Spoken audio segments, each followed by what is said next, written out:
Is the Stoos Ridge Trail on your Switzerland bucket list? Living in Zurich, we hike here every summer, so we've got 10 insider tips for making the most of this exciting and popular trail. If you've got only one chance to get it right, here's what to do. Number 1, best spot on the funicular train. To reach the Stoos Alpine village, you ride the steepest funicular railway in the world. For the best pics and videos, make sure to stand in the first bubble so you can see the track. The funicular leaves every 20 minutes, so arrive a bit early so you can grab a spot at the window. 2, stay overnight in Stoos. You'll have a much more relaxed experience. This way you get the mornings and evenings in the area without the day trippers, plus the beautiful sunrise and sunset in the mountains. Last weekend we stayed at the Stoos Lodge hotel, which is conveniently located just steps away from the top of the funicular. It has a cool modern style, but it still feels like it belongs among these traditional chalets. I loved the mountain view from our room. They also have family suites that have separate bedrooms that can sleep up to 6. 3, get an early start. If you stay overnight in the village, you can start before the funicular starts bringing day trippers up to the village,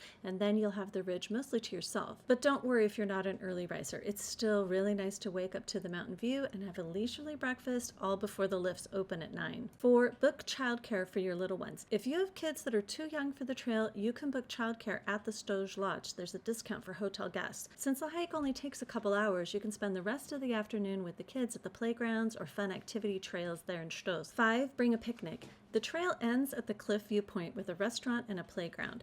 Non-hikers can access this point directly with the chairlift, so it can get pretty busy here. We like to bring a picnic and enjoy it at a quiet spot along the cliffs. 6, hike down. If you have time and energy, we really recommend skipping the chairlift back to Stoos and hiking down instead.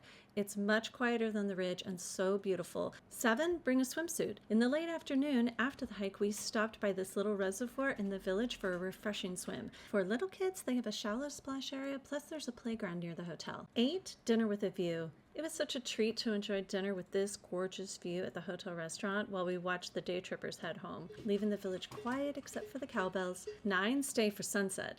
On Saturday evenings, the lifts stay open until 10 p.m., so you can enjoy the sunset from the cliffs at Frontalpstock overlooking Lake Lucerne, an unforgettable experience. When we rode down in the dark, we were so happy to walk right to our comfy beds at the hotel instead of having to travel a long way home so late at night. 10, visit an alpine dairy. Since we had a second day at Stoos, we also hiked the alpine cheese trail, walking by a few alpine dairies and picking up cheese from their cute honesty shops. It's more like a typical Swiss hike that we do most weekends. So when's your next trip to Stoos? Comment Stoos weekend and I'll send you the itinerary.